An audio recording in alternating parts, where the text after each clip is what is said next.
Assalamu alaikum, dear students. Hope you are well by the grace of Almighty. Welcome to my new lesson. আজকে আমরা article নিয়ে আলোচনা করব। একটু দেখো, এখানে আমি কিন্তু ক্লাস 6, 7, 8 অর্থাৎ আর্টিকেল আমাদের তিনটা ক্লাসে রয়েছে। সেখানে কি 6এও রয়েছে, 7এও রয়েছে, 8এও রয়েছে। সেই কারণে আমরা তিনটা ক্লাসের কথাই উল্লেখ করছি, কারণ তিনটা ক্লাসের স্টুডেন্টই আসলে এটা থেকে বেনিফিটেড হবে। সো চলো আমরা শুরু করি ক্লাসটা। আর্টিকেল মানে পদাশ্রিত নির্দেশক।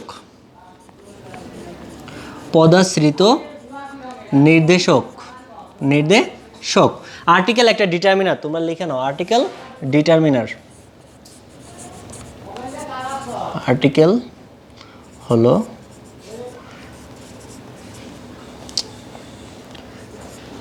ডিটারমিনার। আর্টিকেল হলো ডিটারমিনার। যদি আমরা চিন্তা করি যে আর্টিকেল ডিটারমিনার, আসলে কি ডিটারমিনারটা আবার কি? ডিটারমিনার মানে হলো কোনো কিছুকে নির্দিষ্ট আর অনির্দিষ্ট করে দেয়, সেটা হলো ডিটারমিনার, অর্থাৎ কোনো কিছু সংখ্যা নির্দেশ করে। সেটা দেখো, যদি আমরা এরকম লিখি, হি ইজ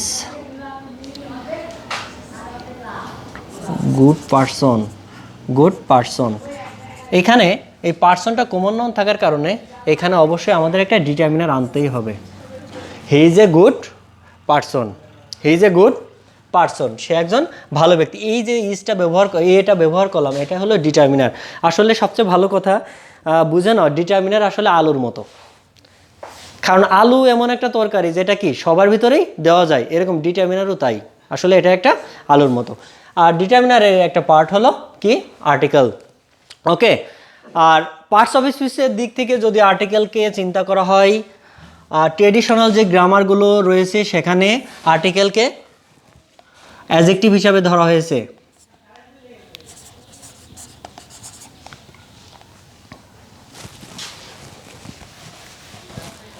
পার্টস অফ স্পিচের দিক থেকে আর্টিকেল হলো অ্যাডজেক্টিভ। তাহলে পার্টস অফ স্পিচের দিক থেকে আর্টিকেল হলো অ্যাডজেক্টিভ। ওকে, আর বর্তমান ক্ষেত্রে মডার্ন যে গ্রামারগুলো আছে, এরা অ্যাডজেক্টিভকে না রেখে এরা আলাদা ডিটারমিনারকে আলাদাভাবে ধরছে। সেখানে আর্টিকেলকে এরা কোনো পার্টস অফ স্পিচে কোনো অ্যাড না করে এরা ডিটারমিনার হিসাবে অ্যাড করছে। যাই হোক, আমাদের আসলে টপিকস না, আমাদের মূল টপিক হলো আজকে কি আর্টিকেল সম্পর্কে আমরা কম বেশি আজকে একটু ধারণা নিব। আর্টিকেল কয় প্রকার আমরা সবাই জানি মোটামুটি, তারপরে আবারও স্মরণ করাই দিচ্ছি। সেটা হলো আর্টিকেল দুই প্রকার। এক হলো কি ডেফিনেট আর্টিকেল, আর একটা হলো ইনডেফিনেট আর্টিকেল। আমরা ডেফিনেট আর ইনডেফিনেট নিয়ে একটু আলোচনা করি।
আচ্ছা বন্ধুরা, একটু খেয়াল করো, এখানে আমরা দুইটা ইসের কথা আলোচনা করছি। সেটা হলো ইনডেফিনেট আর ডেফিনেট।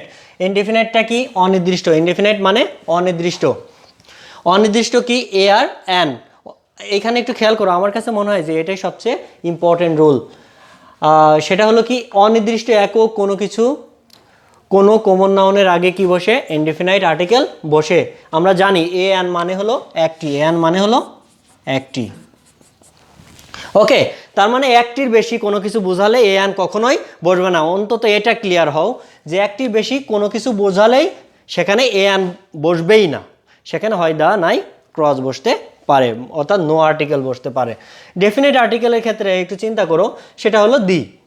দি এর ক্ষেত্রে আমরা একটা ছন্দের মতো করে আমরা মনে রাখি, টিটা খানাখানি, দি নিয়ে টানাটানি, অর্থাৎ টিটা খানাখানি থাকলে আমাদের কি বসবে, সাধারণত এর ইটা হলো টিটা খানাখানি, খানাখানি, আরও অনেক কিছু হতে পারে, টিটা খানাখানি, গুলো, গুলি, গুলেন, যাই বলো, এটা হলো কি তোমার এই ডেফিনেট, অর্থাৎ দি এর অর্থ, দি এর অর্থ। এখন টিটা খানাখানি দ্বারা আসলে কোনো কিছুকে নির্দিষ্ট, যেরকম বইটি, তাহলে কি ওই বইটি, ওই নির্দিষ্ট একটা বইটি, তো সেক্ষেত্রে আমাদের বইটি, তাহলে টিটা খানাখানি মানে কি দা, সেক্ষেত্রে আমরা দা বুক বসাচ্ছি। ওকে, তাহলে নির্দিষ্ট একক বা একের অধিক কোনো কমন নাউনের আগে এটা বসে। আমরা বারবার কমন নাউন কেন লিখছি, আসলে মূলত কমন নাউনের আগে আর্টিকেল বসে, আর অন্য নাউনের আগে যদি আর্টিকেল বসে সেটি কি কমন নাউন হয়ে যায়। ওকে, এখন আমরা একটু চিন্তা করি যে তাহলে আমরা ইনডিফিনাইট কোথায় বসাবো আর ডেফিনাইট কোথায় বসাবো। অনির্দিষ্ট, অপরিচিত, একক কোনো কিছুর আগে আমরা কি বসাবো, ইনডিফিনাইট আর্টিকেল, অর্থাৎ এ আর অ্যান। আর ডেফিনাইট আর্টিকেলটা বসাবো আমরা কি কিসের আগে, নির্দিষ্ট কোনো কিছুর আগে, অর্থাৎ অনির্দিষ্ট কোনো কিছুর আগে কিন্তু এটা বসানো যাবে না, এখানে খুব সতর্ক থাকতে হবে। তাহলে ডেফিনাইট আর্টিকেলের নির্দিষ্ট একক বা একের অধিক কোনো কমন নাউনের আগে আমাদের কি বসাবো, ডেফিনাইট আর্টিকেল বসাবো। ওকে, আচ্ছা, আমরা আজকে ইনডিফিনাইট আর্টিকেল নিয়ে একটু আলোচনা করব। ইনডিফিনাইট আর্টিকেলটা হলো, এটা উচ্চারণের সুবিধার উপর, উচ্চারণে অর্থাৎ তোমার প্রোনাউন্সিয়েশনের উপরে মূলত এটা ডিপেন্ড করে। তোমার প্রোনাউন্সিয়েশন অনুযায়ী আসলে এই এ আর অ্যান এর ব্যবহারটা হয় মূলত। এ অ্যান এর ব্যবহার, আমরা ভায়েল সবাই চিনি, তারপরও আমি লিখে দিই, শব্দের প্রথম, আমি আরও তোমাদের ক্লিয়ার করার জন্য লিখি, ড্যাশ এর পরের প্রথম অক্ষর ভায়েল। ভায়েল কোনগুলো, এ, ই, আই, ও, ইউ। ভায়েল হলে কি বসে, ভায়েল হলে বসবে কি, অ্যান বসবে। আর কনসোনেন্ট হলে কি বসবে, এ বসবে।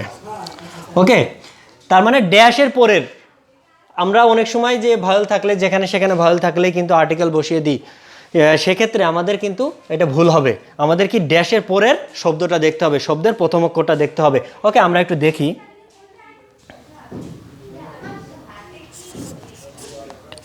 ইজ ড্যাশ, একটু খেয়াল করো তো বন্ধুরা, এখানে কিন্তু আমাদের শর্ত হতে হবে এ অ্যান বসবে, তখনই শর্ত হতে হবে কি, আমাদের কি শর্ত হতে হবে, যে প্লুরাল ফর্ম হবে না, প্লুরাল ফর্ম হবে না। প্লুরাল ফর্ম থাকলে সেখানে ভায়েল থাক, ভায়েল থাক, যাই থাক, আমাদের এ অ্যান কি বসবে না, কি বসবে, সেখানে দা বসতে পারে অথবা নো আর্টিকেল বসতে পারে। সো সেক্ষেত্রে এখানে দেখো অরেঞ্জটা অবশ্যই সিঙ্গুলার, তার মানে এ অ্যান বসানোর সময় তোমরা অবশ্যই সতর্ক থাকবে সেটা সিঙ্গুলার না প্লুরাল। ওকে, সিঙ্গুলারটা আসলে যে সিঙ্গেল, আমরা খেলায় দেখি না যে সিঙ্গেল রান নাই, সিঙ্গেল মানে এক, সিঙ্গেল মানে এক, ওই সিঙ্গেল থেকেই মোটামুটি আমরা সিঙ্গুলারটা চিনতে পারবো। ওকে, তাহলে অরেঞ্জ কয়টা, একটা। সো এই ক্ষেত্রে এবার দেখো ড্যাশের পরে কি রয়েছে, ও, কি রয়েছে, ও রয়েছে, সেক্ষেত্রে আমরা কি বসাবো, ওটা কি ভায়েল, সেক্ষেত্রে আমরা অ্যান বসাচ্ছি। ওকে, বুঝতে পারছো। এবার দেখো, he is dash good boy, good boy. একটু খেয়াল করো এখানে জিটা কি রয়েছে, ভায়েল না কনসোনেন্ট, অবশ্যই কি কনসোনেন্ট, কারণ কি আমরা ভায়েলের একটা চার্ট দিয়েছি, সেটা কি এ, ই, আই, ও, ইউ। সেক্ষেত্রে এটা যদি কনসোনেন্ট হয় তাহলে কি বসবে, এ বসবে। বুঝতে পারছো। নেক্সটে আসি,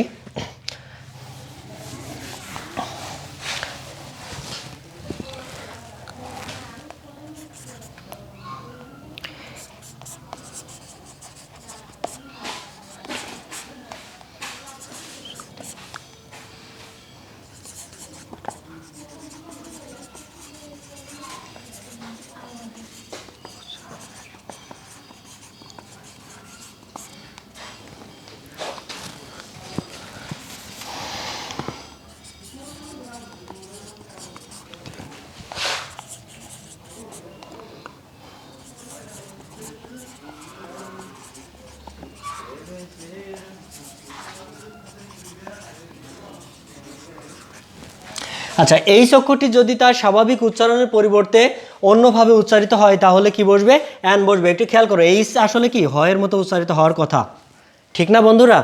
কিসের মতো উচ্চারিত হওয়ার কথা? হয়ের মতো। কিন্তু এখানে যদি হয়ের মতো উচ্চারিত না হয়, যদি অন্য কোনোভাবে, অন্য যে কোনো ওয়েতে উচ্চারিত হয়, তবে সাধারণত হয়ের মতো উচ্চারিত না হলে এখানে অ বা আয়ের মতো উচ্চারিত হয়। ওকে, বুঝতে পারছো?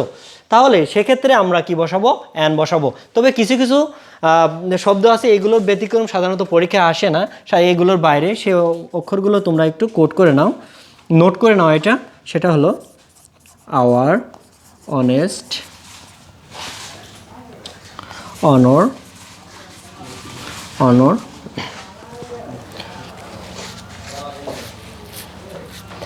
এয়ার। এর উচ্চারণ হবে এয়ার। এয়ার মানে উত্তরাধিকার, এয়ার মানে উত্তরাধিকার। ওকে, উচ্চারণটা আমি লিখে দিলাম কারণ এটা অনেকেরই কনফিউশন তৈরি করে। তো সাধারণত এই শব্দগুলো আওয়ার, অনেস্ট, অনর, এয়ার, এই শব্দগুলি সাধারণত বেশিরভাগ আসে, এগুলো থাকলে আমরা অ্যান বসাবো। বাকি বেশিরভাগ ক্ষেত্রেই, অর্থাৎ এগুলো বাদে সচরাচর তোমাদের আসার সম্ভাবনা কম। তো সেক্ষেত্রে তোমরা এই এইটার ক্ষেত্রে শুধু অ্যান বসাবা, বাকি ক্ষেত্রে কি বসাবা? এ বসাবা। ওকে, আমরা একটু দেখি।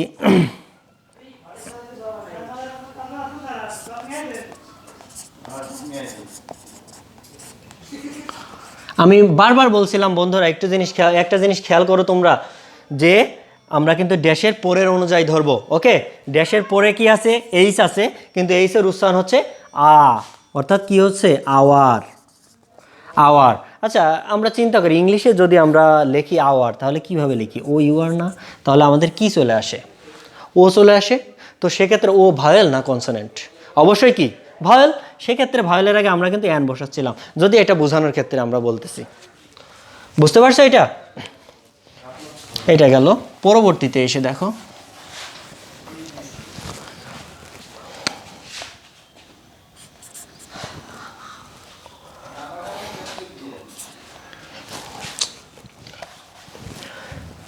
শব্দের প্রথম অক্ষর যদি ভায়েল হয় এবং উচ্চারণের সময় তা যদি ইউ এর মতো উচ্চারিত হয় তাহলে কি বসবে? তাহলে এ বসবে। তাহলে কি বসবে? এ বসবে। বন্ধুরা একটু খেয়াল করো, আমরা কিন্তু আগেই লিখছিলাম যে ভয়েল থাকলে কিন্তু আমাদের অ্যান বসার কথা, কিন্তু এখানে কেন এ বসবে? কিসের মতো উচ্চারিত হলে? ইউ। আমরা বোঝার ক্ষেত্রে একটু চিন্তা করি, ইউ কি আমরা ইংলিশে কি লিখি? Y O U. তাহলে এখানে এই ওয়াইটা কি? কনসোনেন্ট। সেক্ষেত্রেও আমরা এইভাবেও চিন্তা করতে পারি যে ওয়াইটা যদি কনসোনেন্ট হয় তাহলে কনসোনেন্টের আগে কি বসে আমাদের? অবশ্যই কি? এ বসে। সেক্ষেত্রে আমরা ওইটার ক্ষেত্রে আমরা কি বসাচ্ছি? এ। তবে কিছু কিছু শব্দ আছে যেগুলোর বাইরে আসে না, সেগুলো একটু নোট করে নাও।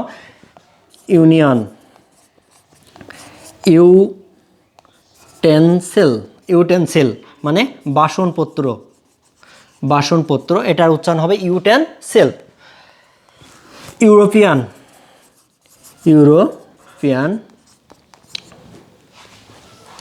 ইউনিটি, ইউনিক,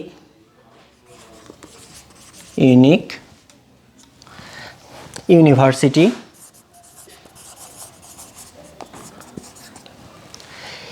ইউটোপিয়া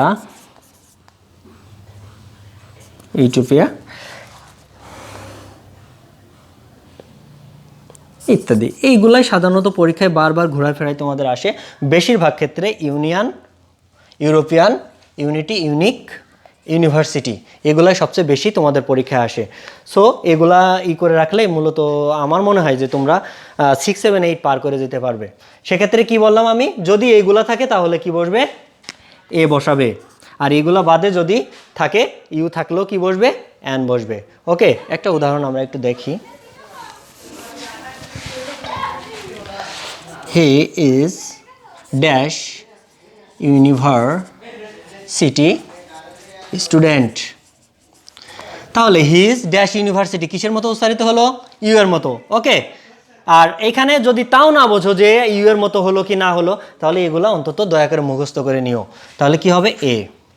আবার দেখি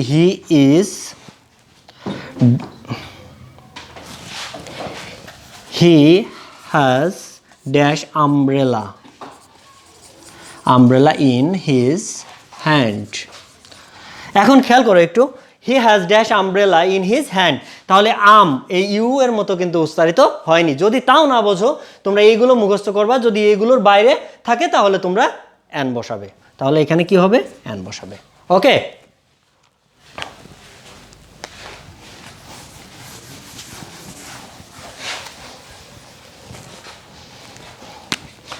আরেকটা লেখো, ও এর উচ্চারণ যদি ওয়া এর মতো হয় তাহলে কি বসবে এ বসবে, এ বসবে।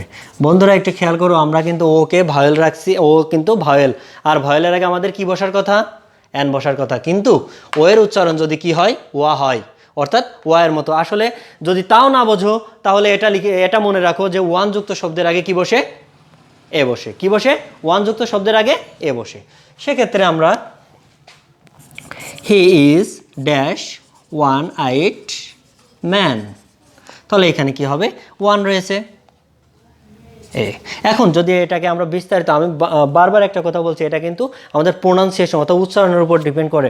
সেটা ওয়ানকে যদি আমরা করি তাহলে কিন্তু আমরা এইভাবে লিখি ওয়ান, তো ডব্লুটা কি ভয়েল না কনসোনেন্ট, সেক্ষেত্রে এটা কিন্তু অবশ্যই কি কনসোনেন্ট, সেজন্য কনসোনেন্টের আগে আমরা কিন্তু এ বসাই যদি আমরা ডিপলি বুঝতে চাই কোনো কিছু। ওকে, আশা করি এটা বুঝতে পারছো। পরে আসি আমরা সংক্ষিপ্ত শব্দের প্রথম অক্ষর ভায়েলের মতো উচ্চারিত হলে, ভায়েলের মতো উচ্চারিত হলে অ্যান বসবে, আর কনসোনেন্টের মতো হলে এর মতো হলে এ বসবে। অর্থাৎ শব্দের প্রথম অক্ষর কিন্তু কি শব্দ সংক্ষিপ্ত শব্দ। সংক্ষিপ্ত শব্দ কি, যেরকম আমরা যদি লিখি এমপি অর্থাৎ মেম্বার অফ দ্য পার্লামেন্ট, অর্থাৎ কি আমরা যেটাকে বাংলায় বলি কি সংসদ সদস্য, আমরা সংসদ সদস্য চেয়ে এমপিকেই ভালো চিনি। যদি আমরা বলি এরকম যে MA master of arts MA, তাহলে একটু খেয়াল করো হি ইজ ড্যাশ MA। যদি আমরা এইভাবে চিন্তা করি তাহলে এম প্রথমে কি চলে আসতেছে বন্ধুরা, প্রথমে কিন্তু কি ভয়েল চলে আসতেছে, সেক্ষেত্রে আমরা কি বসাবো ভয়েল চলে আসলে কি ভয়েলের আগে কি বসে অ্যান বসে, সেক্ষেত্রে আমরা কি বসাবো অ্যান বসাবো। যদি আমরা এইভাবে লিখি হি ইজ ড্যাশ BA, কি আছে BA, অর্থাৎ এর হলো ব্যাচেলর অফ আর্টস, যাই হোক এটা আমার টপিকস না, তো BA, তাহলে কি আসতেছে আগে কি কোনো ভয়েল আসতেছে, যদি ভয়েল না আসে তাহলে এখানে কি বসবে অ্যান বসবে, কি বসবে এ বসবে। কথা কি বুঝতে পারছো? অর্থাৎ যদি সংক্ষিপ্ত শব্দের প্রথম অক্ষর যদি ভয়েলের মতো উচ্চারিত হয় তাহলে কি বসবে অ্যান, আর কনসোনেন্টের মতো উচ্চারিত হলে এ বসবে। ওকে,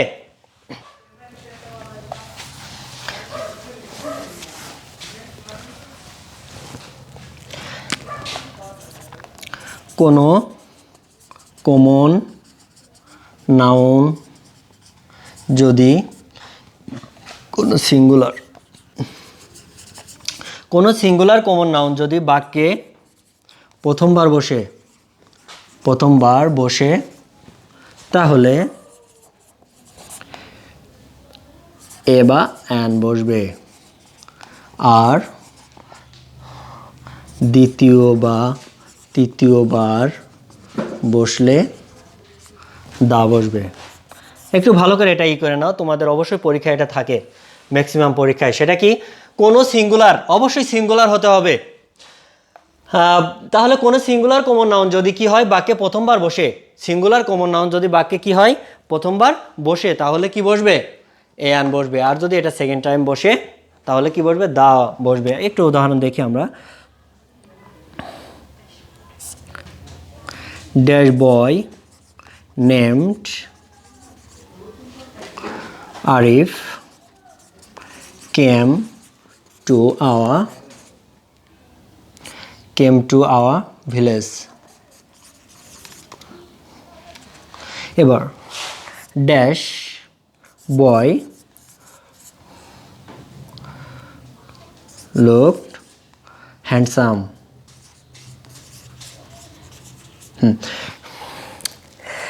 ড্যাশ বয় নেমড আরিফ, আরিফ নামে একজন বালক কেম টু আওয়ার ভিলেজ, আমাদের গ্রামে এসেছিল। ড্যাশ বয় বালকটি লুকড হ্যান্ডসাম, তাকে কি দেখাচ্ছিল? সুদর্শন দেখাচ্ছিল। একটু খেয়াল করো এখানে এই বয়টা কিন্তু আমাদের সেন্টেন্সে কি প্রথমবার বসেছে, সেক্ষেত্রে আমরা এ বা অ্যান বসাবো। বি যেহেতু কি ভাওয়াল না কনসোনেন্ট, অবশ্যই কি কনসোনেন্ট, সেক্ষেত্রে আমরা এখানে কি বসাবো? এ বসাবো। তাহলে a boy named Arif came to our village. তো এবার এই বয়টায় আবার কি সেকেন্ড টাইম বসতেছে না? যদি সেকেন্ড টাইম এই বয়টায় বসে তাহলে অবশ্যই কি বসবে? দা বসবে। ওকে, বুঝতে পারছো এটা? আচ্ছা, তাহলে আমাদের মূলত এই হলো এ বা অ্যান এর ব্যবহার, এ আর অ্যান এর ব্যবহার। আমি আবার একটু বলি, এ অ্যান আসলে কি একের অধিক কোনো কিছু বোঝালে কিন্তু এ অ্যান কখনোই বসবে না, মনে রাখবা এটা। আর কি এ অ্যান মানে হলো একটি, যার মানে একটি, সেখানে তো দুইটির কোনো প্রশ্নই আসে না। সেক্ষেত্রে আমাদের একটি বেশি বোঝালে সেখানে কি এ অ্যান ছাড়া কোনো কিছুই, মানে এ অ্যান শুধু বসবে একটির ক্ষেত্রে, আর বাকি ক্ষেত্রে কি বসবে? দা বসতে পারে অথবা ক্রস বসতে পারে। এখন আমরা খেয়াল করি যে নিয়মগুলো আজকে লিখে দেওয়া হলো বা যে নিয়মগুলো আমি করালাম আজকে, আশা করি তোমরা ভালোভাবে বুঝতে পারছো। আর যদি নাই আর যদি বারবার যদি যেটা বুঝতে পারবে না সেটা বারবার একটু দেখবে। আমার মনে হয় আমি অনেক সহজভাবে দেওয়ার চেষ্টা করছি, তো জানি না কতটুকু তোমরা ক্যাচ আপ করতে পারছো এটা। যাই হোক, আজকে এই পর্যন্তই, নেক্সট ক্লাসে আবার দেখা হবে। টিল দেন, আল্লাহ হাফেজ।